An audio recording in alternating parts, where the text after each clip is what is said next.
தோழமைகள் அனைவருக்கும் வணக்கம். மிக்க நன்றிமா, நல்லதொரு அறிமுகத்தை கொடுத்தீங்க.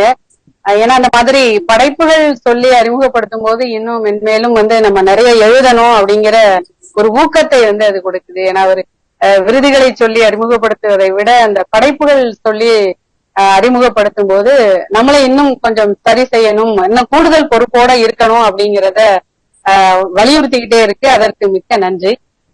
2-3 விஷயங்களுக்காக நான் இந்த இடத்துல வாழ்த்து சொல்லணும், பாராட்டு சொல்லணும்னு நினைக்கிறேன். ஏன்னா ஒரு மிக சந்தோஷமான தருணம். காற்று வழியில நான் ஏற்கனவே நேர்காணல் கொடுத்திருக்கேன். ஆனாலும் முதல் முறையாக இந்த மதுமிதாவின் காற்று வழி அரங்கில் நூல் அறிமுகம் என்பது இன்றைக்குதான் தொடங்கி இருக்கு. முதல் நூல் அறிமுகமாக இன்றைக்கு தொடங்கி இருக்கு. அது லீலா அம்மாவோட அவங்களோட நூல். அத நான் ஒரு அனுபவ பகிர்வாக இந்த இடத்துல வைக்கிறேன். அதை காற்று வழி அரங்கமாக மதுமிதா அம்மா ஒருங்கிணைக்கிறாங்கிறப்போ இந்த இந்த முயற்சி, கூட்டு முயற்சி இருக்குல்ல, இது ரொம்ப சந்தோஷமான ஒரு ஆரோக்கியமான முயற்சியாக நான் பாக்குறேன். இது மென்மேலும் தொடர்ந்து ரொம்ப கூடுதல் சமூக பொறுப்போடு வரணும். அதுக்கு என்னுடைய மனமார்ந்த வாழ்த்துக்கள். 2வது விஷயம் இந்த புத்தகம் பற்றி தான் நான் பேச போறேன். அழகிலா தெரியுதா, நேரா தெரியுதான்னு தெரியல. இந்த புத்தகம் குறித்து தான் பேச போறேன். எனக்கு என்ன ஆச்சரியம் அப்படின்னா, ஒருத்தரோட கவிதைகளை எடுத்து, ஹைக்கூ கவிதைகளை எடுத்து இவ்வளவு அளவுக்கு ஆய்வு செய்ய முடியுமாங்கிறது ரொம்ப ஒரு வியப்புக்குரிய ஒரு விஷயம். இது அவ்வளவு சீக்கிரமா இதுல உட்கார்ந்து இவ்வளவு மெனக்கடல்கள் யாரும் பண்ணுவாங்களான்னு எனக்கு தெரியல. அதுவும் இது ஹைக்கூ தூண்டியில் ஜென் 2. அது ஒண்ணு ஏற்கனவே அது ஒரு பெரிய புத்தகமா இங்க ஒண்ணு இருக்கு. அது ஒண்ணு இருக்கு. இது 2வது தொகுப்பு. இந்த மெனக்கடல் இருக்குல்ல, இது லீலா அம்மாவுக்கு அந்த ஹைக்கூ மேல இருந்த ஒரு தீவிர தேடல், அந்த பற்று, அந்த விருப்பம், அதையும் தாண்டி அவங்க குருவா ஏத்துக்கிட்டது நம்முடைய கவிஞர் பிருந்தா சாரதி அவர்களே. அவங்களே அதுல புத்தகத்துல சொல்லியிருக்காங்க. இந்த காம்பினேஷன் இருக்குல்ல, இது ரெண்டும் சேர்ந்து ஒரு தொகுப்பாக இந்த இலக்கிய உலகத்திற்கு கொடுத்தது என்பதற்கு அதற்கு என்னுடைய வாழ்த்துக்களும் பாராட்டுதல்கள். இந்த 2 விஷயத்துக்காக நான் நிச்சயமா பாராட்டணும்னு நினைக்கிறேன். எனக்கு ஹைக்கூவை பொறுத்த வரைக்கும் நான் ஏற்கனவே அவங்களோட புத்தகங்களை இங்க தஞ்சாவூர்ல கூட்டம் வைக்கும் போது ஹைக்கூ பற்றிய ஒரு விரிவான விளக்கம் எங்களுக்கு கிடைச்சது. ஏன்னா ஹைக்கூ என்பது ஒரு அடிப்படையா ஒரு புரிதல் இப்ப இந்த சமூகத்துல எப்படி இருக்கு அப்படின்னா, சின்னதா ஒரு 2-3 வரிகள்ல இருந்தாலே அது ஹைக்கூ அப்படிங்கிற ஒரு விஷயம் தவறாக புரிதலாக இருக்குது. 2வது ஹைக்கூ என்பது நம்மளோடது இல்ல, அது ஜப்பான்ல இருந்து வந்தது. அவைதான் மேற்கத்திய, இப்ப நம்மளோட படைப்புகள் எல்லாமே மேற்கத்திய நாடுகள்ல இருந்து நாம சிறுகதை நாவல் எல்லாம் நம்ம கொண்டு வந்ததுனால ஹைக்கூவையும் நாம ஜப்பான்ல இருந்து தான் சுவீகரித்து கொண்டோம் அப்படிங்கிற ஒரு தன்மையும் ஒரு பேசிக்கா அடிப்படையா ஒரு தவறான புரிதலோட இருக்கு. இப்ப நீங்க இளம் படைப்பாளிகள்கிட்ட இல்ல இளம் வாசகர்கள்ட்ட நாம கொண்டு போய் கேட்டீங்கன்னா ஒரு 2-3 வரிகள்ல இருந்தாலே அதை ஹைக்கூண்டா சொல்லுவாங்க. ஏன்னா நான் இப்ப எழுதின இந்த புத்தகமும் கூட எனக்கு ஹைக்கூன்லாம் எதுவுமே, அதை பற்றிய ஒரு இலக்கணம் என்பது ஒரு தியரிட்டிக்கலா தெரியும். ஆனா நான் அதை என்னுடைய படைப்புகள்ல நான் அப்ளை பண்ணி பார்த்தது. ஆனா எல்லாரும் படிக்கும் போது என்ன சொன்னாங்க அப்படின்னா, என்ன ஹைக்கூ மாதிரி இருக்கு, ஹைக்கூ மாதிரி இருக்கு, ஹைக்கூ மாதிரி. அது ஹைக்கூவா என்பது லீலா அவங்களோட நூல் பற்றிய விமர்சன உரையில தான் புரிந்து கொள்ள முடிந்தது. எப்படி அவங்க வெளிப்படுத்தினாங்க அப்படின்னா, அது ஒரு சிறுகதைக்கான ஒரு வரையறை நம்ம வச்சிருக்கோம். ஒரு உணர்வை கடத்துதல், ஒரு அனுபவத்தை சொல்றது, ஒரு கதாபாத்திரத்தை சொல்றது, அந்த மாதிரி. அப்ப அவங்க ஹைக்கூவை சொல்லும் போதும் அது அந்த மாதிரிதான் ஒரு இயற்கை சார்ந்த விஷயங்களை, ஒரு வாழ்க்கையின் தத்துவத்தை ஒரு அனுபவமாக ஒரு உணர்வை கடத்துறதுக்கான ஒரு வடிவமாக அந்த ஹைக்கூ இருக்கு அப்படிங்கிற மாதிரியான ஒரு தெளிவு எங்களுக்கு கிடைக்கும். நான் அப்புறம் இந்த புத்தகத்தை வாசித்ததற்கு பிறகு, ஹைக்கூ தூண்டிலில் ஜென் 2 வாசித்ததற்கு பிறகு எனக்கு என்ன தோணுச்சு அப்படின்னா, நான் அந்த கவிதையை வாசிக்கிறேன். அவரோட முதல் கவிதையே வாசிக்கிறேன். வாசிச்சுட்டு நான் எதுவுமே எனக்கு தோணவே இல்லை. அப்படியே உட்காந்துருக்கேன், அமைதியா உட்காந்துட்டேன். அந்த அந்த ஓலை குடிசையில வெள்ளி நாணயங்கள் உள்ள வர்றது அப்படி என்ன என்ன சொல்ல ஏதோ ஒண்ணு நமக்கு புரியுது, ஏதோ சொல்ல வராரு, நமக்கு புரியுது, சொல்லிட்டாரு அவரு. அதை எப்படி கடத்துவது, அதை நான் எப்படி அடுத்த கட்டமா நான் போறது அப்படிங்கறது அது அந்த ஒரு தருணம் வந்து அப்படியே உட்கார வைக்குது. எல்லா கவிதைகளையுமே அந்த எல்லா ஹைக்கூவையுமே அப்படி வாசிக்கும் போது அப்படி உட்கார வைக்குது. அப்ப நான் யோசிச்சேன், இது இது இது ஏதோ ஒண்ணு, ஒரு பின்புலம் ஏதோ ஒண்ணு இருக்கு.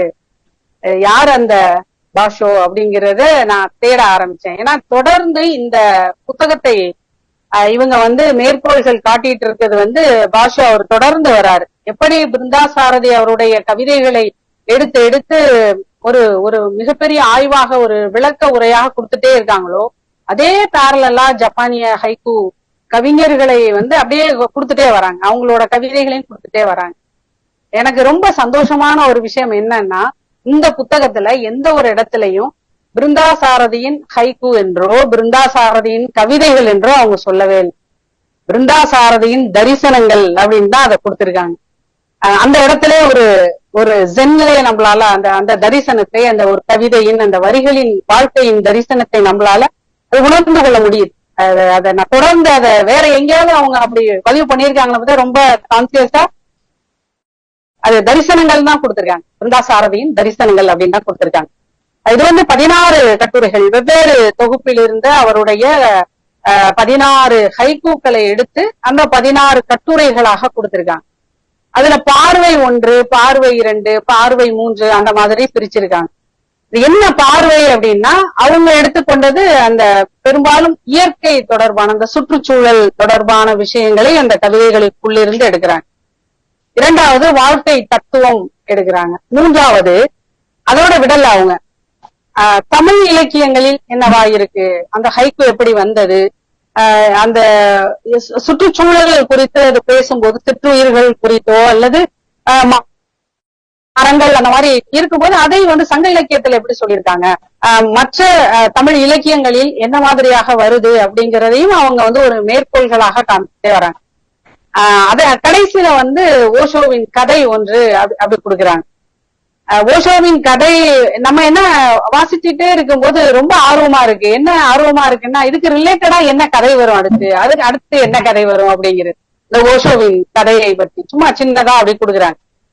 ஒரு ஒரு ஒரு கம்ப்ளீட்டா ஒரு ஒரு கவிதையை அவ்வளவு ஒரு அவங்களே சொல்லியிருக்காங்க. இந்த புத்தகத்துல அணிந்துரையில பதிப்பாசிரியரே சொல்லியிருக்காரு, அஸ்மின் ஜின்னான்னு நினைக்கிறேன். அவங்களே இந்த டைமென்ஷன் 3 டைமென்ஷன்ல போறது, ஒரு கவிதையை வந்து அணுகிறது, அலசுறது இருக்குல்ல, அத வந்து நல்லாவே மேக்சிமம் எந்த அளவுக்கு வந்து ஒரு ஒரு கவிதையை பார்க்க முடியுமோ அந்த அளவுக்கு அவங்க பார்த்து கொண்டு போறாங்க. காவியத்திலும் காப்பியத்திலும் ரெஃபரன்ஸ் எடுக்கிறாங்க. வங்க இலக்கியங்கள் எப்படி இருக்கு, அங்கிருந்து எப்படி இந்த கவிதைகளை வந்து எப்படி பார்க்க முடியும், ஒரு காப்பியத்துல எப்படி பார்க்க முடியும் அப்படிங்கிறத ரொம்ப அழகா இந்த தொகுப்பில் வந்து ரொம்ப அழகா வச்சிருக்காங்க. அணிந்துரை வந்து இவங்க இயக்குனர் லிங்குசாமி அவர்கள் கொடுத்திருக்காங்க.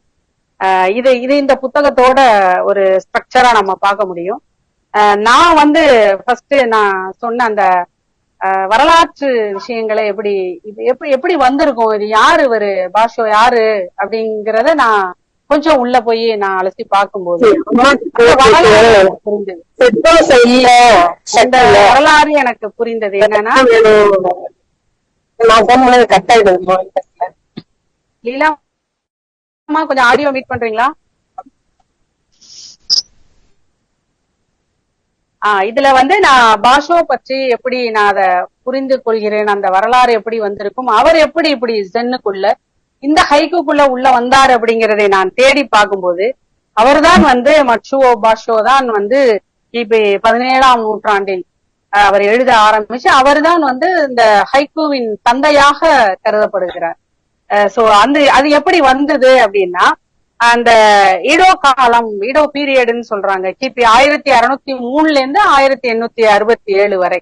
அப்ப எல்லா உலக வரலாற்றிலும் ஒரே மாதிரியான அந்த அரசியல் களம், அது தொடர்பான இலக்கியம், அங்கிருந்து முட்டி மோதி வந்த நாவல்கள், கவிதைகள், இதெல்லாமே வந்து ஏறக்குறைய நம்ம வந்து ஒரே நேர்கோட்டுல வச்சு பார்க்க முடியுது. ஏன்னா நான் தொடர்ந்து அந்த ஒரு இலக்கியம் அப்படிங்கிறப்போ நம்ம தொடர்ந்து அதை பின்புலத்தை பார்க்கும்போது இதே ஒரே மாதிரியான அந்த வரலாற்று தன்மை இருக்கு. அதே மாதிரிதான் இப்பயும் நான் வந்து இந்த ஜப்பான் பற்றி பார்க்கும்போதும் அதே நிலைமைதான். அங்க மன்னராட்சி இருக்கும் பொழுது அங்க படைத்தலைவர்களாக சாமுராய்களாக இருந்தவர்கள் தான் மக்களை வந்து அதிகாரம் செய்யக்கூடியவர்களாக இருந்தார்கள். அங்க அவர்களுக்கும் அங்கும் வந்து கீழ்த்தட்டு மக்கள் என்கிற ஒரு சாதிய பிரிவை வைத்திருந்தார்கள். அவர்களுக்கு பெயர் சோனின் அல்லது ஐனோ. இதெல்லாமும் இந்த புத்தகத்துல ஓரளவு நம்மளால அந்த சாமுராய்கள் அப்படின்னு வரும்போதே அதை சாமுராயின்னு கொடுத்துருது. அந்த பாஷோ வந்து சாமுராய், அவரு ரொம்ப வசதியான குடும்பத்தை சேர்ந்தவர். அவரு வந்து எப்படி இந்த ஒரு துறவியாகி ஜென் துறவியாகி அனைத்து மக்களுக்கும் பொதுவான ஒரு மனிதராக எப்படி மாறினார் என்பதை அந்த ஒற்றை வரி சாமுராய் யார், இந்த சாமுராய் நான் தேடினேன். அதுல எப்படி இவங்க வந்து இப்படி மாறினாங்க அப்படிங்கிறப்பதான் இந்த வரலாறு எனக்கு வந்து அது புரிஞ்சுது. அப்ப அந்த கீழ்த்தட்டு மக்களாக அவங்க சொன்ன அவங்க வந்து புரோக்குமீன் அப்படிங்கிறவங்கள சொல்றாங்க. இங்க என்ன நடக்குது அப்படின்னா, சாமுராய்கள் அந்த புரோக்குமீன்களை எப்போதுமே வந்து தரக்குறைவாக நடத்தியது அந்த ஈடோ காலம். ஆனால் அதிலும் அவர்களையும் அரவணைத்து ஒரு சில சாமுராய்கள் அவர்களை அரவணைத்து ஒற்றுமையாக ஒரு இணக்கமாக அவர்களுக்காக குரல் கொடுத்தாங்க இல்லையா, அதுல வந்து பாஷோ நிக்கிறார். சோ அவர் எழுதிய கவிதைகள் என்னவா இருக்கும் அப்படிங்கறதான் நான் இதுல இருந்து நான் பார்த்தேன். ஒரு ஒரு ஹைக்கூ அப்படிங்கிறது ஒரு வாழ்க்கை தத்துவத்தை குறிக்குது. நீங்க ஒரு விஷயத்த ஒரு இயற்கையை அப்படியே என்ஜாய் பண்ணிட்டு போறீங்க, அப்படியே நகர்ந்து போறீங்க, அப்படியே கடந்து போறீங்க, அது அல்ல. ஆனால் இந்த பின்புலத்தை நான் பார்க்கும்போதுதான் இந்த ஹைக்கூ என்பது மக்களுக்கான இலக்கியமாக எங்கோ ஒரு இடத்துல நிக்குது. அதை நம்ம எப்படி அந்த தரிசனம் இல்ல, அந்த பிருந்தா சாரதியின் தரிசனங்கள் அவங்க கொடுத்தாங்கல்ல, இந்த தரிசனத்தை நாம எப்படி உள்வாங்கிறது அப்படிங்கிறது தான் நான் இந்த பாஷோ அவருடையதும் அவருடைய கவிதைகளை வைத்து பார்க்கும்போதும் இந்த ஜப்பானுடைய அந்த பின்புலத்தின் அந்த வரலாற்று பின்புலத்தை பொருத்தி பார்க்கும் போதும் இந்த ஹைக்கூவை பற்றிய ஒரு புரிதலை எனக்கு வந்து அது உருவாக்கி கொடுத்தது. எப்போதுமே நம்ம வந்து பாஷோவை பத்தி சொல்லும் போது பழைய குளம் தவளை தாவி குதிக்க நீரில் சப்தம் அப்படிங்கிறத நிறைய பேரு மாற்றி எழுதியிருக்காங்க. அது டிரான்ஸ்லேஷன்ல பழைய குளம் தவளை தாவி குதித்தது பிளக் சத்தம் அப்படி அந்த மாதிரி. இப்ப இதுல இந்த வரலாற்றை வச்சு நான் பார்க்கும்போது அப்ப அந்த பழமை அந்த குளம் என்பது ஒரு பழமைவாத விஷயத்துல இருக்கக்கூடிய போன ஒரு குளம். அதில் தவளை என்பது பாஷோ ஒரு குறியீடாக அதுல இருக்காரு. நம்ம என்ன அப்படி பிருந்தா சாரதி அவருடைய கவிதைகளை நம்ம பார்க்கும்போது என்ன தோணுது அப்படின்னா, ஒரு பாமர இலக்கியம் இருக்குல்ல, நீங்க அவர் வந்து குடிசையிலிருந்து வெள்ளி நாணயம் கீழே கொட்டுதுன்னா கூரையில அப்படிங்கிறது இங்க நம்ம மக்கள் சொல்ற ஒரு விஷயம். எனக்கு கிடைக்காத ஒரு விஷயமும் வறுமையை சொல்லும் போதும் இது எல்லாமே சொல்லும் போதும் நம்ம இப்படிதான் சாதாரணமா சொல்லுவோம். அந்த ஒரு பாமரை அந்த வழக்காறுல இருந்து தான் சொல்லுவோம். அதை வந்து ரொம்ப அழகா இவர் அதிலிருந்து ஒரு ஹைக்கு உருவாகிறது இருக்குல்ல, அதை நான் இவர் பாஷோவோட அதுல நான் வைக்கிறேன். ஏன்னா ஒரு குளத்துல வந்து கல்லை விட்டு எரிஞ்சிங்கன்னாதான் அது அந்த குட்டையை குழப்பினாதான் ஒரு பிரச்சனை ஒண்ணு வெளியில வரும், இல்ல ஒரு முடிவுக்கு வரும். அந்த இந்த ரெண்டு கவிதைகளையும் நான் வந்து ரிலேட்டடா நான் பொருத்தி பார்த்தேன். அப்ப அந்த மாதிரியான விஷயங்களை அந்த மக்கள் இலக்கியமாக அந்த பாமர இலக்கியமாக எப்படி பிருந்தா சாரதி அவர்களுடைய கவிதைகள் இருக்கு என்பதை இந்த இவருடைய இந்த ஒரு கவிதையிலிருந்து என்னால வந்து புரிஞ்சுக்க முடியுது. ஏன் புரிந்து கொள்ள முடியுது அப்படின்னா, நானும் கடந்து போயிருப்பேன். இது ஒரு ஏதோ ஒரு எலைட் இலக்கியமோ லிட்ரேச்சரோ அப்படின்னு நான் ஒரு கடந்து போயிருப்பேன். ஏன்னா எல்லோரும் சொல்லி கொடுத்தது என்னன்னா, ஒரு உணர்வை ஜஸ்ட் அந்த நிமிஷம் வாழுங்க, என்ஜாய் பண்ணுங்க, ஒரு பற்றற்ற இல்லை அப்படிங்கிறதுதான் ஜென் நிலை ஹைக்கூ சொல்லி கொடுக்கறதுன்னு ஒரு ஒரு புரிதலற்ற ஒரு தன்மை இருக்கு. ஒருவேளை இந்த வரலாறை நானும் தெரியாமல் போயிருந்தா இந்த ஒரு எலைட் இலக்கியமாக நான் வந்து ஒரு மிக தவறாக கடந்து போயிருந்தேன். அதனாலதான் இந்த பாஷோ அவருடைய விஷயங்களையும் அவருடைய தன்மையையும் அவர் அப்படித்தான் இருந்திருக்க முடியும் அவரையும் பிருந்தா சாரதி அவருடைய கவிதை இந்த ரெண்டு விஷயத்தையும் நான் பொருத்தி பார்க்கும்போது எனக்கு இது ரொம்ப முக்கியமான ஒரு விஷயமா தெரிஞ்சுது.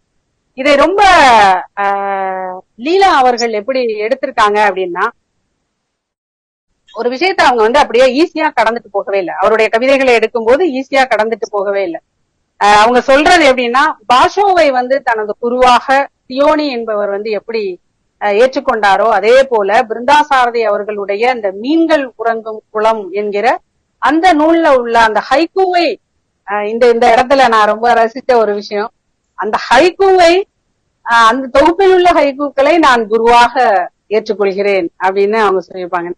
நேரடியா அவங்க வந்து பிருந்தாசாரதியை குருவாக ஏற்றுக்கொள்கிறேன் இந்த இடத்துல சொல்லல, அவருடைய கவிதைகளை நான் குருவாக ஏற்றுக்கொள்கிறேன் அப்படிங்கிற ஒரு விஷயம் அங்க என்ன அப்படின்னா, இருளும் ஒளியும் எண்ணும் எழுத்தும், ஞாயிற்றுக்கிழமை பள்ளிக்கூடம், மீன்கள் உறங்கும் குளம், பாஷோ என் பக்கத்து வீட்டுக்காரர், பறவைகளின் நிழல், இதெல்லாமும் வந்து பிருந்தாசாரதி அவர்களுடைய கவிதைகள், கவிதை தொகுப்புகள். அதிலிருந்துதான் 16 கவிதைகளை எடுத்து இவங்க இந்த தொகுப்புக்குள்ள விளக்கமாக கொடுத்திருக்காங்க. அதுக்கு முன்னாடி அணிந்துரையில அவரு லிங்குசாமி, இயக்குனர் லிங்குசாமி அவர்கள் ஒரு ஹைக்கு கொடுத்திருக்காரு, ரெஃபரன்ஸ்க்காக கொடுத்திருக்காரு. தஞ்சாவூரை தலைநகராக்குங்கள், தேசமெங்கும் தலையாட்டி பொம்மைகள் அப்படிங்கிறது. இதை நீ எப்படி வேணாலும் பார்க்க முடியும். இந்த இவ்வளவுதான் விஷயம். தஞ்சாவூரை தலைநகர ஆக்குங்க, தேசமெங்கும் தலையாட்டி பொம்மைகள்னா இதை எந்த ஆங்கிள் வேணாலும் நீங்க யோசிக்க முடியும். அது வந்து இந்த இடத்துல இந்த தலையாட்டி பொம்மைகள் அப்படிங்கறதான் தஞ்சாவூரோட மிகப்பெரிய அடையாளம். அதற்கு அடுத்து அந்த சகிப்புத்தன்மை, அந்த டாலரன்ஸும் அக்செப்டன்ஸும் இருக்குல்ல, எல்லாவற்றையும் ஏற்றுக்கொள்கிறது, அந்த அரசியல், அந்த கலைகள், அந்த எல்லாவற்றையும் ஏற்றுக்கொள்கிற அந்த ஒரு விஷயம், அதையும் இதுல பொருத்தி பார்க்க முடியும். தஞ்சாவூரை தலைநகராக்குங்கள், தேசமெங்கும் தலையாட்டி பொம்மைகள்னா தலையாட்டி பொம்மைகளை நீங்கள் ஒரு கலையாகவும் எடுத்துக்கொள்ள முடியும். அப்படி ஆக்குனீங்கன்னா இந்த தேசமெங்கும் கலைகள் விரவி கிடக்கும் அப்படிங்கிறத ஒரு தன்மையையும் இதுல பார்க்க முடியும். அதுல ரொம்ப அழகா அவரு லிங்குசாமி தோழர் அவர்கள் அதுல அணிந்துரையில அடுத்து மிக முக்கியமாக இந்த வரலாற்றை சொல்வதற்கு முன்பு இவங்க லீலா அவங்க எப்படி இந்த தொகுப்பை கொண்டு போறாங்க அப்படின்னா, இந்த ஹைக்கூவோட தோற்றமும் வளர்ச்சியும் அப்படிங்கிற மாதிரி இதோட வளர்ச்சி போக்கையுமே உள்ள கொண்டு வராங்க. அவங்க வந்து பல்வேறு ஆங்கிள் வந்து அவங்க பார்த்தாலும் கூட அந்த அந்த அந்த வளர்ச்சி போக்கு இருக்குல்ல, அந்த தோற்றம், அது எங்க ஆரம்பிச்சுச்சோ அது இப்ப எப்படி போயிட்டு இருக்கு, இந்த கவிதைகளுக்குள்ள எப்படி போயிட்டு இருக்குங்கிறதையும் மிக ஆழமாக அதுல வந்து அவங்க பதிவு செய்யறாங்க. அதுல ரொம்ப முக்கியமா சொன்ன விஷயம் எப்படின்னா, அந்த தத்துவம்னு சொல்லிட்டே இருக்கோம், வாழ்க்கை தத்துவம். நீங்க ஜென்னுனாலும் சரி ஹைக்கூனாலும் சரி வாழ்க்கை தத்துவத்தை பிரதிபலிக்குதுன்னு.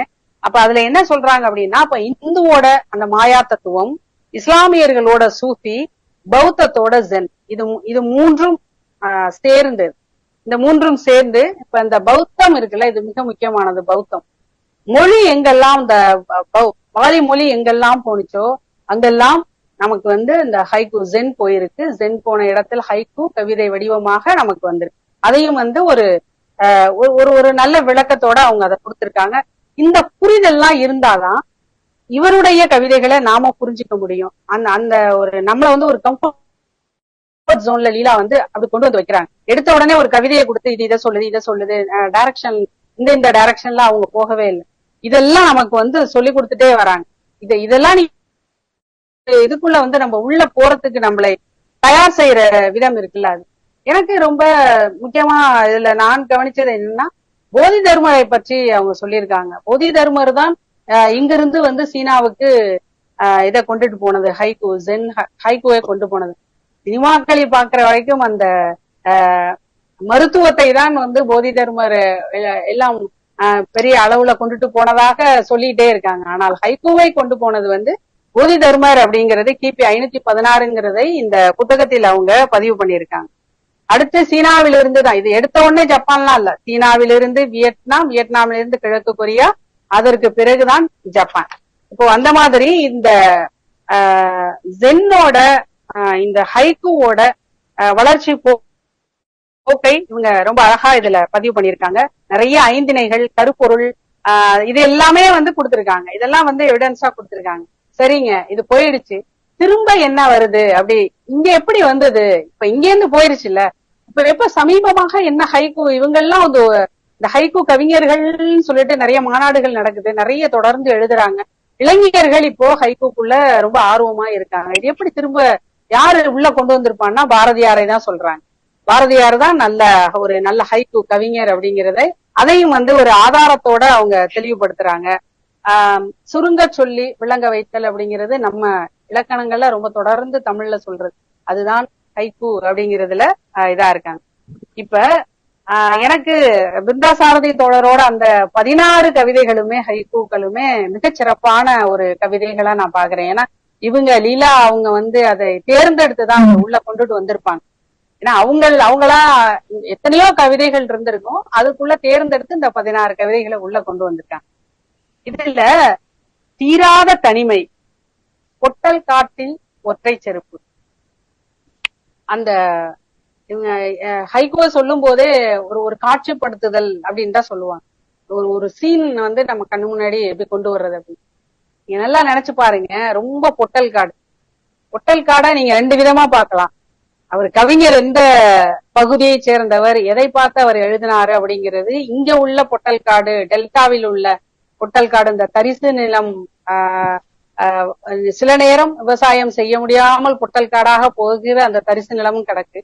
அந்த மாதிரி ஒண்ணு. அந்த சைடு சவுத் சைடு போனீங்கன்னா அந்த தேரி காடுகள் அதெல்லாம் இருக்கு. இந்த பொட்டல் காட்டில் ஒரே ஒரு செருப்பு இருக்கு. இதை எப்படி நாம ஃபீல் பண்ணுவோம்? அத இப்ப இன்னொரு செருப்புங்க, இந்த செருப்பு என்ன, யார் போட்டிருந்தா, ஆணா பெண்ணா, எங்க போனுச்சு, இன்னொரு யாரு என்ன பண்ணுனது, இருக்காங்களா இல்லையா, இதெல்லாமே. அப்ப இத தத்துவ நோக்குல நீங்க பாத்தீங்கன்னா இந்த வாழ்க்கை, இந்த பொட்டல் காடை வந்து ஒரு வாழ்க்கையா நாம நினைச்சுக்கலாம்.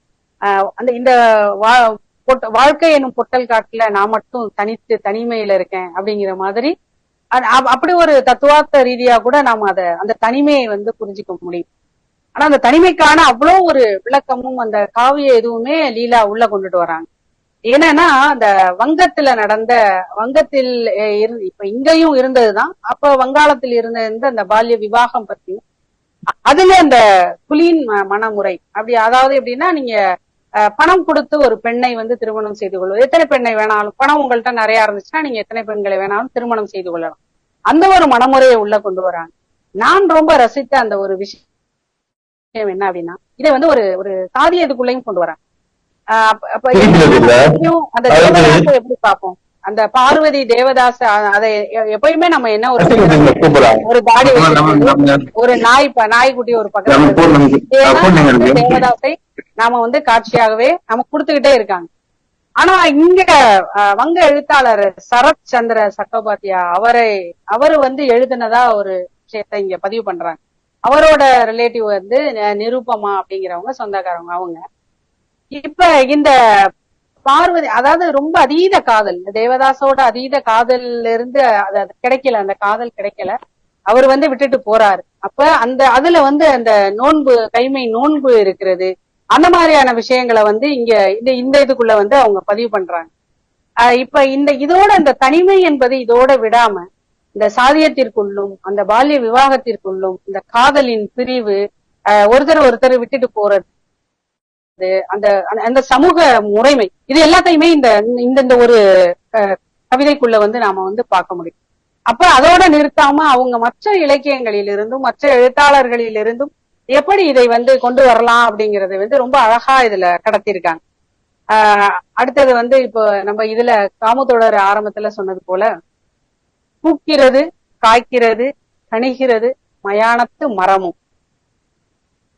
இத லீலா அதுல என்ன சொல்லியிருப்பாங்க அப்படின்னா, பூக்கிறது காய்க்கிறது கனிகிறது மயானத்து மரம் அப்படின்னு முடிச்சிருந்தா அதோட அர்த்தமே வேற. மயானத்து மரமும் அப்படிங்கிறப்போ அந்த டோன்ட் கிவ் அப் அப்படின்னு சொல்லுவோம்ல, மூவ் ஆன் அப்படின்னு எப்பவுமே வாழ்க்கை தத்துவத்துல சொல்லிட்டே இருப்போம், வாட் நெக்ஸ்ட் அப்படிங்கிற மாதிரி. அந்த ஒரு தன்மை வந்து இந்த இதுக்குள்ள நம்ம பார்க்க முடியும். எனக்கு இந்த கவிதை படிச்ச உடனே எனக்கு என்ன தோணுச்சு அப்படின்னா, நான் இது ரொம்ப தேடல், இந்த மாதிரி விஷயங்கள்ல எனக்கு கொஞ்சம் நான் தேடிட்டு இருந்தேன். இப்ப நீங்க சொல்ற அந்த கரண்ட் எலக்ட்ரிக்கல் இதெல்லாம் இருந்தாலும் கூட, கிரிமேஷன் இருந்தாலும் கூட, இன்னமும் வந்து எரிக்கிறது, பிணங்களை எரிக்கிறது, அதற்கான மனிதர்கள் இருக்கதான் செய்யறாங்க. அவங்களோட வாழ்க்கை எப்படி இருக்கு இருக்கும். இந்த கேள்வி இவங்களும் கேட்கிறாங்க உள்ள. இன்னைக்கு இந்த கேள்வி எனக்குள்ளும் எழுந்தது. அவங்களுடைய வாழ்க்கை எப்படி இருக்கும், எங்க சாப்பிடுவாங்க, எப்படி அதை வந்து அந்த மரணத்தை எப்படி அவங்க உள்வாங்குவாங்க, மரணத்தை எப்படி ஏத்துக்குவாங்க, தன்னுடைய மரணம் என்னவாக இருக்குன்னு எப்படி என்னைக்காவது யோசிச்சிருக்காங்களா? அப்படிலாம் நான் யோசிச்சு உள்ள யூடியூப்ல எல்லாம் ரொம்ப போய் பார்த்திருக்கேன். அப்ப அங்கேயேதான் பக்கத்திலேயேதான் சாப்பிடுவாங்க. அப்போ அதுல வந்து ஒரு பையன் வந்து ரொம்ப படிக்கணும்னு ஆசைப்படுவாரு. அவர் அங்கதான் வந்து அந்த பிணம் எரிஞ்சுக்கிட்டு இருக்கும். அது அந்த அந்த அந்த ஒரு வேகத்துல அது வந்து எழும்பும்போது அதை அடிக்கிறதுக்குலாம் பக்கத்திலே இருக்கணும். அவர் படிச்சுட்டே தான் இருப்பாரு. மறுநாள் அவருக்கு செமஸ்டர் இருக்கும், இன்ஜினியரிங் அவர் படிப்பாரு. அது அவரை வந்து அந்த நேர்காணல்ல சொல்லும் போது என்ன என்ன ஒரு அந்த வாழ்க்கையின் மாறுபாடுகள், அத மனித மனம், இந்த சமூகம் எப்படியெல்லாம் வந்து மனிதர்களை வேறுபடுத்தி வச்சிருக்கு, இல்ல மனிதர்கள் எப்படி தகவமைத்துக் கொள்கிறோம் அப்படிங்கிற ஒரு விஷயம் எல்லாம் வந்து அந்தந்த மரணம் மயானம் அப்படிங்கிறதுல புரிந்து கொள்ள முடியும். அதை வந்து இந்த கவிதை எனக்கு இது படிச்ச உடனே நான் அவங்க கட்டுரைக்குள்ளே நான் போகல. இததான் நான் வந்து யோசித்தேன். நான் நம்ம யோசித்தோம்ல அப்படின்னு சொல்லிட்டு யோசித்தேன். அப்புறம் திரும்ப பார்த்தா அவங்க அதுல ஒரு ஒற்றை வரி எழுதியிருக்காங்க. அப்ப அந்த அந்த அந்த மக்கள் எப்படி இருந்திருப்பாங்க, மரணத்தை எப்படி எடுத்துக்கிறாங்க அப்படிங்கிற ஒரு விஷயத்தையும் வந்து இந்த கவிதை வழியாக நாம புரிந்து கொள்ள முடியும். அடுத்து வந்து முக்கியமான ஒரு விஷயம் என்ன சொல்றாங்க அப்படின்னா, ஹைகோவை பொறுத்த வரைக்கும் முதல் 2 வரி வந்து அதை படிச்ச உடனே 3வது ஒரு வரி வந்து பயங்கர சர்ப்ரைஸா இருக்கணும், ஒரு வியப்பா இருக்கணும், அது ஒரு வியப்பில் வந்து அது முடியணும், ஒரு எக்ஸ்பெக்டேஷனோட முடியணும் அப்படின்னு. அப்ப அதுக்கும் வந்து அவங்க கம்பர்ட்ட இருந்து எடுக்கிறாங்க, மேற்கோள்கள் எடுக்கிறாங்க. ரொம்ப பாராட்ட வேண்டிய விஷயம் லீலாமாவை பொறுத்த வரைக்கும். அவங்க எப்படின்னா, நான் அவங்க கிட்ட பேசும்போது கேட்டேன், நீங்க தமிழ் படிக்கல, நீங்க இலக்கியம் எல்லாம் படிக்கல, எப்படி இத வந்து உங்களுக்கு தோணுச்சு அந்த மாதிரி, இல்ல இந்த ஹைக்கூவே எப்படி உங்களுக்கு இதுக்குள்ள வரணும்னு எப்படி தோணுச்சு அப்படிங்கிறப்பதான் அவங்க அந்த அவங்களோட கேரக்டர் இருக்குல்ல, அவங்களோட குவாலிட்டி எனக்கு வந்து ஷார்ப்பா இருக்கணும், எதா இருந்தாலும் சுருக்கமா இருக்கணும், ரொம்ப அதிகம் வந்து எதையும் ரொம்ப விளக்கி விழாவாரியா எனக்கு சொல்றதும் இல்ல, ரொம்ப 2 வரிகள்ல 3 வரிகள்ல அதை சொல்லணும், எனக்கு என்னோட கேரக்டர் அது. அதனால நான் அது மாதிரி இதெல்லாம் வாசிக்கும் போது, சின்ன வயசுல வாசிக்கும் போது எனக்கு அது பிடிச்சு போயிடுச்சு. அதனாலதான் நான் வந்து அது ஹைக்கூக்குள்ள வந்தேன் அப்படின்னாங்க. நல்ல விஷயம்தான். ஏன்னா அவங்க ஹைக்கூன்னு சொல்லும் போதே எளிய மனிதருக்கும் புரிவதுதான் ஹைக்கூ அப்படிங்கிற ஒரு விஷயத்த அவங்க அதுல சொல்றாங்க. அடுத்து வந்து ரொம்ப சுவாரஸ்யமான வாழ்க்கையை அடிச்சு உடைக்கிற ஒரு பிருந்தா சாரதி அவருடைய கவிதைகள். முட்டி மோதுகின்றன தொட்டி மீன்கள். இது இந்த ஒற்றை வரியே நிறைய நமக்கு வந்து நிறைய கிளர்த்தி விடும் கேள்வி. முட்டி மோதுகின்றன தொட்டி மீன்கள் போதும் நமக்கு நிறைய இதை பற்றி, வாழ்க்கை பற்றி, புரிதலை பற்றியும் மீன்களை பற்றி, என்ன முட்டி மோதி வெளில வரப்போகுதா, அங்க என்ன இருக்கு, எதிர்த்தாப்புல என்ன இருக்கு அப்படிங்கறதெல்லாம் வந்து இந்த ஒரு வரி சொல்லும். ஆனால் அதற்கு 2வது வரியாக கண்ணு கெட்டிய தூரத்தில் கடல், அதாங்க மிகப்பெரிய கொடுமை. ஏன்னா நம்ம இடத்துல இருந்து இங்க ஒரு சின்ன ஒரு தொட்டிக்குள்ள வந்திருக்கோம். அந்த நம்ம இடத்த, நம்ம வாழ்ந்தத அத நம்ம பார்க்கலன்னா கூட இதுதான் நம்மளோடதுன்னு தகவமைச்சுக்குவோம். ஆனா அத நம்ம இடம் கண்ணு கட்டின தூரத்துல இருக்கு, நம்ம போகணும், அதுதான் நம்ம சந்தோஷம், அதுதான் நம்மளோட வாழ்க்கை அப்படிங்கிறப்போ அது அந்த ஸ்ட்ரகிள் இருக்குல்ல, அந்த தொட்டி மீன்களுக்குள்ள தொட்டிக்குள்ள அந்த மீனோட அந்த ஸ்ட்ரகிள் இருக்குல்ல, மனித வாழ்க்கை அந்த அகமும் புறமுமான.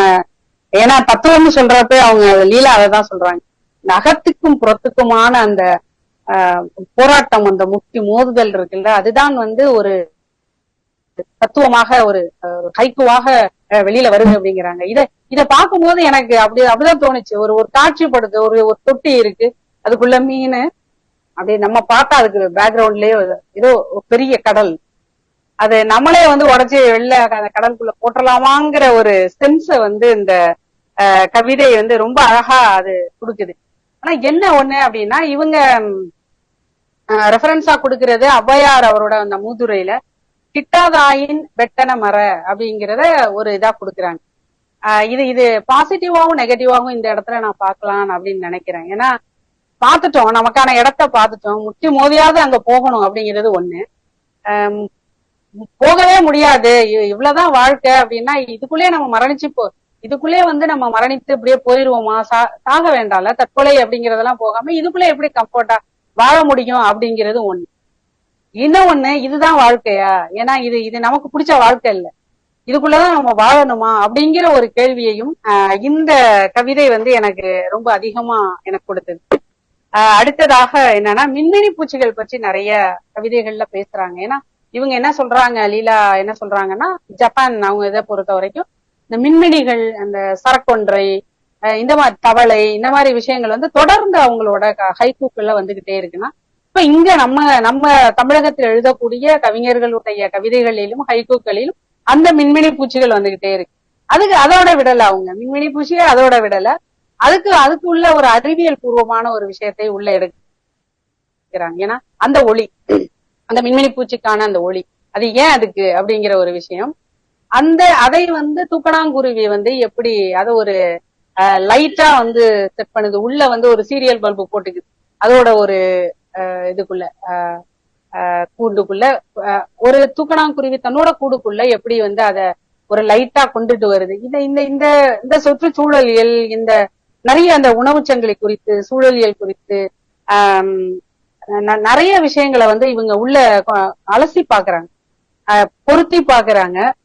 அது பொருந்தாத விஷயங்களை எல்லாம் வந்து வேற ஒரு தளத்துக்கு, ஒரு காப்பியமாக, ஒரு இலக்கியமாக, இப்படி எல்லாம் வந்து எல்லா டைமென்ஷன்லையும் இதை கொண்டுட்டு போறாங்க. இந்த மின்மினிகளை பற்றி பேசும்போது மட்டும் நம்ம அவருடைய கவிதைகளோட சரி இந்த மின்மினி இதோ வெளிச்சம் காமிக்கும், அவ்வளவுதான், அந்த புதருக்கு மேல ஒரு வெளிச்சத்தை காமிக்குது, இவ்வளவுதான் கவிதை அப்படின்னு நம்மளால கடந்து போக முடியாது. ஏன்னா கடந்து போக விடல லீலா. அவங்க வந்து அதை இப்படியே போயிடாதீங்கப்பா, அதுக்குள்ள நிறைய விஷயம் இருக்கு அப்படிங்கிறத அவங்க சொல்றாங்க.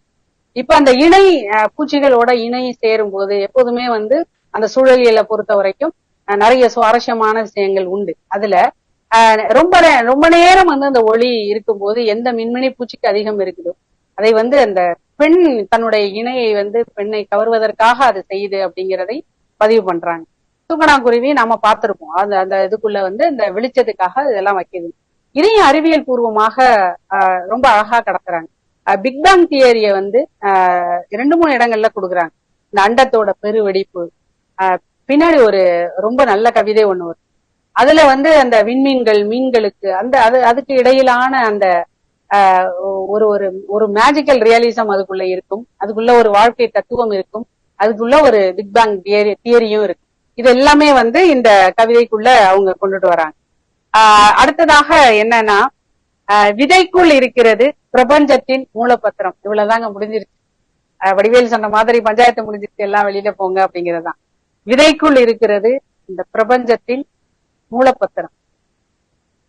நீங்க நீங்க உங்க வாசக அனுபவத்திலேயோ அல்லது உங்களுடைய வாழ்க்கை அனுபவத்தில் இருந்தோ இதை எந்த வகையில வேணாலும் நீங்க மாத்தி மாத்தி மாத்தி அதை யோசிக்க முடியும், பொருத்திக்க முடியும். இப்ப இந்த சமூகம் என்பதன் வேர் விதையில் இருக்கிறது அப்படிங்கிறதே அவங்களே அதை சொல்றாங்க. இதுல என்ன அதாவது வந்து அந்த தத்துவத்தோட முடிச்சிடாம அது ஒரு அறிவியலா, ஒரு சூழலியலா வரும்போது அந்த வாழ்மாற்ற கொண்டு வராங்க. ஏன்னா அது ஒரு விதை அப்படிங்கிறது ஒண்ணு இருக்குல்ல. இப்ப இந்த விதை அப்படிங்கிறத வைக்கும் போது இன்றைக்கு வந்து விதையில்லாத மரங்கள், கனிகள் தானே இருக்கு. இப்ப இது எப்படி வந்தது? அந்த அந்த பீட்டி கத்திரிக்காய் எல்லாம் பற்றி நம்ம சொல்லும் போதும், இந்த வால்மார்ட் பற்றி சொல்லும் போதும், இப்ப எப்படி வந்து விவசாயிகளை வந்து நாங்க கொடுக்கிறோம், விதைகள் வந்து நாங்க கொடுக்கிறோம், நீங்க பயிர் செய்யுங்க. ஒரு காலத்தில் விவசாயிகள் விதைகளை கொடுத்தார்கள், இப்ப வெளியில இருந்து கார்பரேட்ஸ் விதைகளை கொடுக்கிறது, நாங்க கொடுக்கறது நீங்க பயிர் செய்யுங்க அப்படிங்கிற ஒரு கட்டாயம் இருக்குல்ல. அந்த இடத்தை வந்து இவங்க வந்து இந்த இடத்துல கொண்டுட்டு வந்தாங்க. நான் ஆரம்பத்துல என்ன நினைச்சேன் அப்படின்னா, இப்ப அந்த ஹைக்கூங்கிறது எப்படி அப்படின்னா சும்மா ஈஸியா கடந்து போறது, அவ்வளவுதான். படிச்சுட்டு அந்த இந்த சமூகத்தை எப்படி பாக்குறாங்க அப்படிங்கிறதும் இதை எப்படி கொண்டுட்டு போகணும் அப்படிங்கிற ஒரு அக்கறை இருக்குல்ல, அது இந்த கவிதைகள்ல இருக்கு. அந்த கவிதைகளுக்குள்ள இருப்பதை லீலா வந்து வெளியில கொண்டு வந்திருக்காங்க. ஏன்னா இவங்க எப்படி எழுதுனாங்கன்னு எனக்கு பிருந்தாசாரதி தோழர் கவிதை அவர் ஏற்புரையில அவரு பேசும்போதுதான் தெரியும் எக்ஸ்பீரியன்ஸ் எப்படின்னு. எனக்கு தோணுச்சு, நான் பார்த்த சில விஷயங்களை நான் அப்படியே எழுதினேன், ஒரு கவிஞரா நான் அப்படியே எழுதினேன் அப்படின்னு இருந்திருக்கலாம். ஏன்னா இவங்க கொடுக்குற ஆய்வு வந்து அவருக்கு வந்து எப்படியா இருந்தாலும் அந்த இடத்துல உட்கார்ந்து எழுதும் போது எப்படியா இருந்தாலும் இந்த ஆய்வு நோக்குல எல்லாம் ஒரு படைப்பாளியாக, ஒரு கவிஞராக அப்படியெல்லாம் நம்ம பண்ண முடியாது. அது ஒரு கவிதை, ஒரு பித்து நிலை. அது எங்க எப்படி அந்த இடத்துக்கு தோணுதோ அதுதான் வரும், அதுக்குள்ள வந்து ஆய்வு நோக்கு வராது. ஆனா இவங்க எழுதினதுக்கு அப்புறம் அவர் என்ன உணர்ந்திருப்பாருங்கிறதுதான் வந்து அவர்கிட்ட கேட்டு தெரிஞ்சுக்கணும் அப்படின்னு நான் நினைக்கிறேன். அடுத்ததாக மிக முக்கியமான ஒரு வாழ்க்கை தத்துவத்திற்கான எல்லாரும் நாம வந்து பயந்து கடந்து கடந்து போற ஒரு வாழ்க்கையில நடக்கிற விஷயத்த வரிகள்ல கொடுத்திருக்கிறதுக்கு வந்து மிகப்பெரிய பாராட்டுகள். அதுக்கு வந்து இவங்க ஒரு சரியான விளக்கம் கொடுத்திருக்காங்க. நீலா என்ன கவிதை அப்படின்னா, இலைமறைவு கனி தெரிகிற வண்டுக்கு தெரியவில்லை பக்கத்தில் மறைந்திருக்கும் பச்சோந்தி. இலைமறைவு கனி தெரிகிற வண்டுக்கு தெரியவில்லை பக்கத்தில் மறைந்திருக்கும் பச்சோந்தி. அவங்க அது அந்த பூவா இருக்கும் போதே அது உள்ள போயிடும், அந்த வண்டு உள்ள போயிடும், போய் உள்ள குறைஞ்சு குறைஞ்சு அதோட உணவு என்பது அதுதான். அதை சுவைக்கக்கூடிய ஒரு இடத்துல ரொம்ப பாதுகாப்பாக இருக்கு. ஆனா பக்கத்துல அந்த வண்டை காலி பண்ற பச்சோந்தி பக்கத்துல இருக்குங்கிறது அந்த வண்டுக்கு தெரியாது. ஏன்னா இவ்வளவு எஃபர்ட் எடுத்து உள்ள போன ஒரு வண்டுக்கு நம்மள வந்து ஒரு கொலை செய்ய போகிற, நம்மளை உணவாக உட்கொள்ள போகிற ஒரு பச்சோந்தி பக்கத்துல இருக்குங்கிறது அந்த வண்டுக்கு தெரியாது. இப்படித்தான் மனிதர்களோட வாழ்க்கையும் வந்து இன்றைக்கும் நாம நினைச்சிட்டு இருப்போம் ரொம்ப நல்லா, நம்ம ரொம்ப திறமசாலி, நம்ம எல்லாத்தையும் வந்து ரொம்ப அறிவுபூர்வமாக பார்த்துட்டு இருக்கோம், நம்ம ரொம்ப அறிவாளி, எல்லாத்தையும் அனலைஸ் பண்றோம், நம்மளால தோல்வி என்பதே நமக்கு கிடையாது அப்படிங்கிற ஒரு எண்ணம் இருக்கிற அந்த அப்படியான ஒரு மனிதர்கள் பக்கத்துல எப்படியும் ஏதோ ஒரு பச்சோந்தி இருக்கதான் செய்யும். அந்த ஒரு வாழ்க்கையை அந்த ஒரு ரெண்டு வரிகள்ல அவ்வளவு ஒரு அழகா வந்து அதை கடத்திருப்பார். அதுக்கு இவங்க வந்து ஒரு கதை ஒண்ணு ஆண்டன் செக்காவ் நான் ஏற்கனவே படிச்சிருந்தேன். என்னடா இப்படி எப்படி கண்டுபிடிச்சாங்க இத அப்படின்னு. மேபி அந்த தலைப்பு அந்த பச்சோந்தின்னு இருந்ததுனால இவங்களுக்கும் கண்ணுக்கு படிச்சான்னு தெரியல. அந்த பச்சோந்தி கதை வந்து இதுல அவங்க மேற்கோள்களாக நிறைய கொடுத்திருப்பாங்க. இதுல வந்து எப்பவும் ஓஷோ கதை இருக்கும், இந்த கவிதைக்கு வந்து அவங்க ஆண்டன் செக்காவோட பச்சோந்தி கதையை கொடுத்திருக்காங்க. ரொம்ப சிறப்பான கதை, அத நீங்க வந்து படிச்சு பாருங்க. ஏன்னா மனிதர்கள் எப்படியெல்லாம் அந்த பணக்கார தன்மைக்கு எப்படி நம்மள வந்து அடகு வைக்கிறோம் அப்படிங்கிற ஒரு விஷயத்த வந்து ரொம்ப அழகா ஆண்டன் செக்காவோட கதைகளை வந்து இதுல ரொம்ப தெளிவா விளக்கி சொல்லியிருப்பாங்க. அடுத்ததாக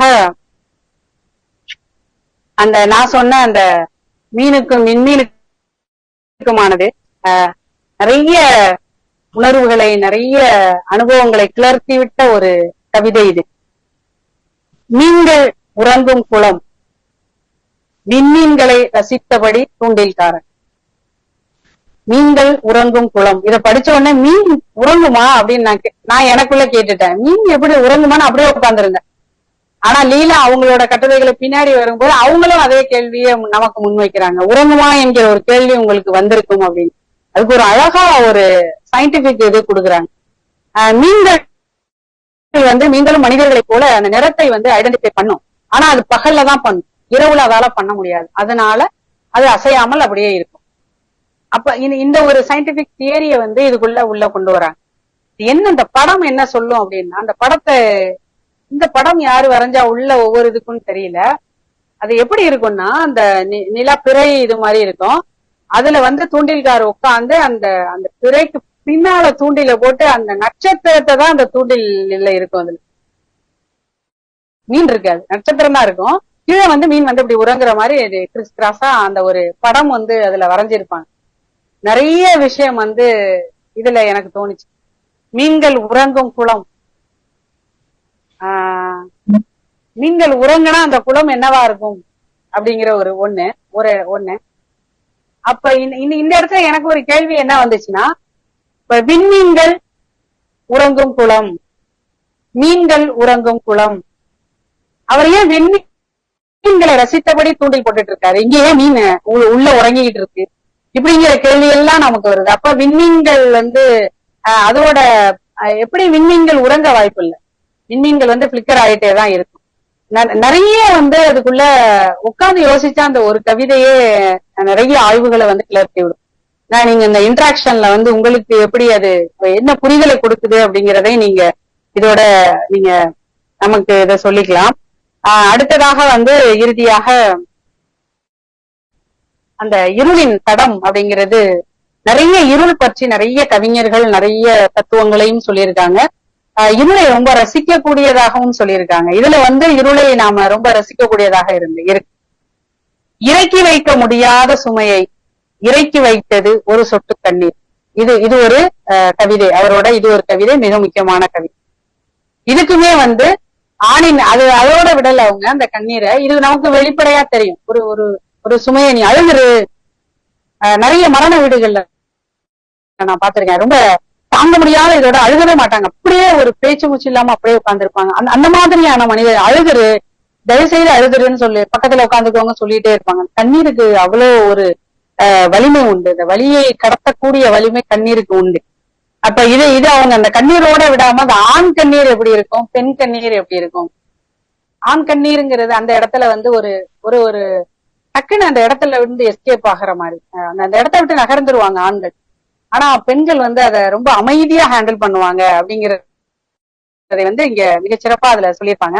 என்ன சொல்லியிருப்பாங்க அப்படின்னா, என்ன ரெஃபரன்ஸ் கொடுக்குறாங்க அப்படின்னா, அந்த ஜூலியஸ் சீசரோட if you have tears prepare to shed them now, நீ இப்பயே அழுதுரு, அவ்வளவுதான், கண்ணீரை சிந்தி விடு அப்படிங்கறத அதை ஒரு ரெஃபரன்ஸா கொடுத்திருக்காங்க.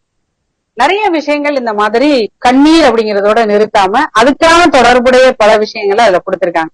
இருளை பற்றி நான் சொன்னேன் இல்லையா, அதுல போன தடவை இந்த புத்தகத்துக்கு நிமிர் இலக்கிய இதுல அருள் தோழர் அதுக்கு விளக்கம் கொடுத்திருந்தாங்க. என்ன விளக்கம் கொடுத்திருந்தாங்க, ரொம்ப ஆச்சரியமா இருந்தது. அது நம்ம பார்த்துட்டு கடந்து போற விஷயம் தான்.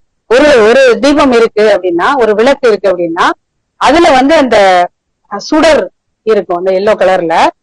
அத சுத்தி நீங்க பாத்தீங்கன்னா ஒரு கருப்பு கலர்ல அந்த ஒரு இருள் இருக்கும். ஃபுல்லா அப்படியே எல்லோ கலரா இருக்காது, இந்த சுடர் மஞ்சளா இருக்காது. இந்த இடத்துல ஒரு கருப்பு இருக்கு. அத அவரு மென்ஷன் பண்ணாரு. நான் இந்த கவிதையை எப்படி பாக்குறேன், இருளின் தடம் சுடரை சுமந்தது திரியின் நுனியில் அப்படின்னு. இதுதான் அவரோட அந்த ஹைக்கு. இத நான் என்ன பாக்குறேன், ஃபர்ஸ்ட் அவர் இருளின் தடம்னு கொடுத்திருக்காரு. மூன்றாவது வரியை முதலில் கொடுத்திருக்காரோ அப்படின்னு நான் பாக்குறேன். சுடரை சுமந்தது திரியின் நுனியில், சுடரை சுமந்த திரியின் நுனி, அந்த சுடரை சுமந்த திரியின் நுனி, இருளின் தடம் அப்படின்னு முதல்ல கொடுத்திருக்காரு. இது பெரும்பாலும் இத மூன்றாவது வரியா தான் கொடுத்திருப்பாங்க. ஆனா பிருந்தாசாரதி தோழர் இத முதல் வரியாகவே அதை கொடுத்திருக்காரோ அப்படின்னு நான் நினைக்கிறேன். ஃபைனலைஸ் பண்ணிட்டாரு ஃபர்ஸ்ட். இது இருளின் தடம் அப்படின்னா, இப்ப நீங்க பாக்குற அந்த ஒளி அது வெறும் ஒளி அல்ல, அது இருளின் அடையாளம். அது இருளை கிரகித்த ஒளி, உள்வாங்கிய ஒளி. அந்த இடத்துல இருள் தான் இருக்கு. ஆனால் நாம் கண்ணுக்கு அது ஒரு விளக்கு ஏற்றிய பிறகு அது ஒளியா தெரியுது. ஆனா இருள் எங்கேயுமே போகல, இருள் அங்கேதான் இருக்கிறது. இருள் எப்போதும் ரசிப்பிற்குரியது அப்படிங்கிற ஒரு விஷயத்த இவங்க லீலா அதுல விளக்கமாக பதிவு பண்ணியிருக்காங்க. ஒரு இருள் என்பதை ஒரு தனித்த ஒரு மகிழ்ச்சி, அது ஒரு ரகசியத்தன்மை உடையது. இதை ரொம்ப ரொம்ப அழகா நான் ரசித்தேன் இந்த விஷயத்த. இருள் என்பது ஒரு ரகசியத்தன்மை உடையது, இருள் என்பது ஒரு நிலைத்த இல்லாமை அப்படிங்கறதெல்லாம் அத சொல்லியிருக்காங்க. கடைசியா ஒரு கவிதை என்னன்னா, இது நம்ம சொன்னாலே அது புரிஞ்சுது. வானில் பறந்தாலும் பறவையின் நிழல் மண்ணில் தான்.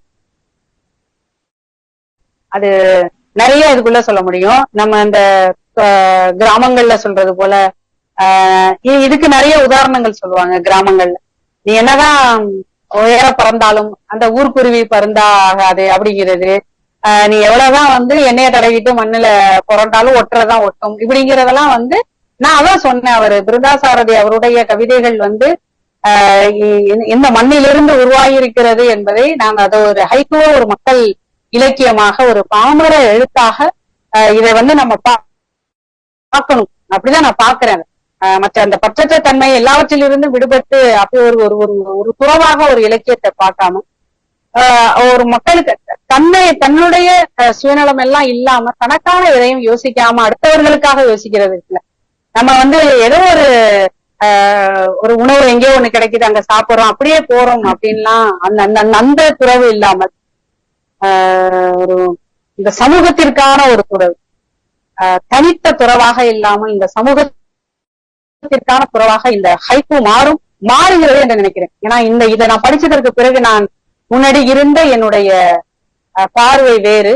இந்த புத்தகத்தை வாசித்ததற்கு பிறகும், பிருந்தாசாரதி தோழருடைய கவிதைகள் வாசித்ததற்கு பிறகும், அதை லீலா அவர்கள் கொடுத்த அந்த விளக்கத்திற்கு பிறகும் நான் உணர்ந்து கொண்டது, இது நிச்சயமாக இப்ப சமீபமாக ஹைக்கூ ரொம்ப பெரிய அளவுல வந்துட்டு இருக்கு. இதை இன்னும் நெருக்கமாக இளம் தலைமுறைகளுக்கு சமூக பொறுப்போடு மக்கள் இலக்கியமாக கொண்டு போகிற வேலையை இவர்கள் தொடங்கி இருக்கிறார்கள் என்று நான் நம்புகிறேன். அது தொடரணும். அது என்னுடைய விருப்பமும் கூட. ஏன்னா வாசிக்கும் போது அதோடைய தோற்றம் வளர்ச்சியெல்லாம் வாசிக்கும் போது இப்படி ஒரு சென்ஸ் வரவே இல்லை. இப்ப இந்த புத்தகத்தை வாசிக்கும் போது, இவங்க கொடுக்கிற விளக்கத்தை வாசிக்கும் போதுதான் எனக்கு தெரியுது, எனக்கு ஒரு நம்பிக்கை வந்திருக்கிறது ஹைக்கூ. ஏன்னா இப்ப ரொம்ப பரபரப்பான இதுல ரொம்ப நெடிய கவிதைகள் யாரும் வாசிக்கிறது இல்ல. நீங்கள் உங்கள் படைப்பு வெற்றியடைய வேண்டும், மக்களுக்கானதாக இருக்க வேண்டும் என்றால் அது இன்றைய காலகட்டத்திற்கு என்னவாக அதை கொண்டு போக முடியுங்கிறத நாம பார்த்தாதான் அது சரியாக போகும், அது பயனுள்ளதாக இருக்கும். அந்த வகையில் நான் இந்த தொகுப்பை மிகப்பெரிய ஒரு வெற்றியான தொகுப்பாக நான் பார்க்கிறேன். நான் இவங்க ரெண்டு பேரோட இந்த காம்பினேஷன் மிகச்சிறந்த ஒரு ஹைக்கூக்கான ஒரு முன்னெடுப்பாக, ஹைக்கூவை சமூகத்திற்கு விதையாக தெளிக்கிற ஒரு முன்னெடுப்பாக இவர்கள் ரெண்டு பேருமே செய்திருக்கிறார்கள். ஏன்னா இவங்க எழுதினாலும் அவர்கிட்ட ஒரு இது கேட்டுதான் எழுதியிருக்க கூடும். தானா இவங்க எழுதினாலும் அவங்க கிட்ட ஒரு சஜஷன் கேட்டிருப்பாங்க.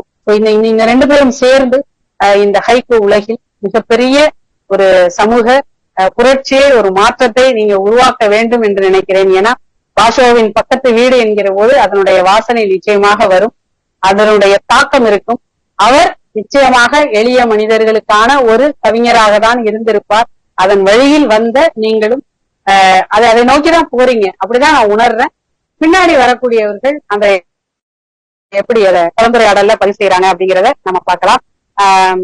இந்த வகையில் இந்த தொகுப்பை எனக்கு பேசுவதற்கும் முதல்ல வாசிப்பதற்கு, எனக்கு நான் பேசுறது அப்புறம் வாசித்து நான் உணர்வதற்கு எனக்கு ஒரு நல்லதொரு வாய்ப்பை கொடுத்த லீலாம்மா அவர்களுக்கு என்னுடைய மனமார்ந்த நன்றி. நான் இந்த காற்று வெளியில் தான் பேசணும் அப்படின்னு நான் முடிவு பண்ணேன்.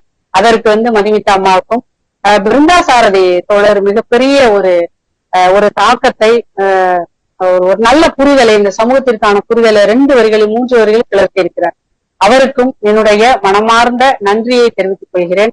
அந்த ஒரு விஷயத்தோட இத முடிக்கிறேன். என்னன்னா இவங்க இந்த சூஃபி என்பதை இந்த ஜென் பிளஸ் ஹைக்கூ என்பதோட முடிக்காம இதுல உள்ள தன்மைகள் நிறைய கொடுத்திருக்காங்க. நீங்க இந்த புத்தகத்தை உங்களுக்கு ஹைக்கூல மிகுந்த ஆர்வம் இருக்கு, அதை பற்றிய ஒரு நல்ல அடிப்படை புரிதல் வேணும்னா நிச்சயமாக இதுக்குள்ள நிறைய கிளை அந்த தன்மைன்னு ஒண்ணு கொடுக்குறாங்க. சஃபி, சஃபிக்ஷி, ஜிகோ, ரோரை, போச்சி, சின்மோக்கு, உச்சினரு, நிறைய விஷயங்கள் கிட்டத்தட்ட ஏறக்குறைய நான் எழுதி வச்சிருக்கேன். ஒரு 15 தன்மைகள் அதுக்குள்ள உள்ள கொடுக்குறாங்க. இதை எல்லாமே நீங்க இதுல ஆர்வம் உள்ளவர்கள், இந்த ஹைக்கூல ஆர்வம் உள்ளவர்கள் நிச்சயமாக இந்த புத்தகத்தை வாங்கி படிங்க. எனக்குள்ளும் மிகப்பெரிய மாற்றத்தை ஏற்படுத்தி இருக்கிறது. இதுல முன்னாடி பக்கத்துல சொல்லியிருக்காங்க, உங்களுக்கு ஒரு ஆய்வாளராகவோ அல்லது இன்னொரு ஹைக்கூ உருவாவதற்காகவோ ஒரு சமூக மாற்றத்தை ஏற்படுத்துவதாகவோ இந்த புத்தகம் அமையுமானால் அது மிகப்பெரிய வெற்றி என்று சொல்லியிருக்காங்க.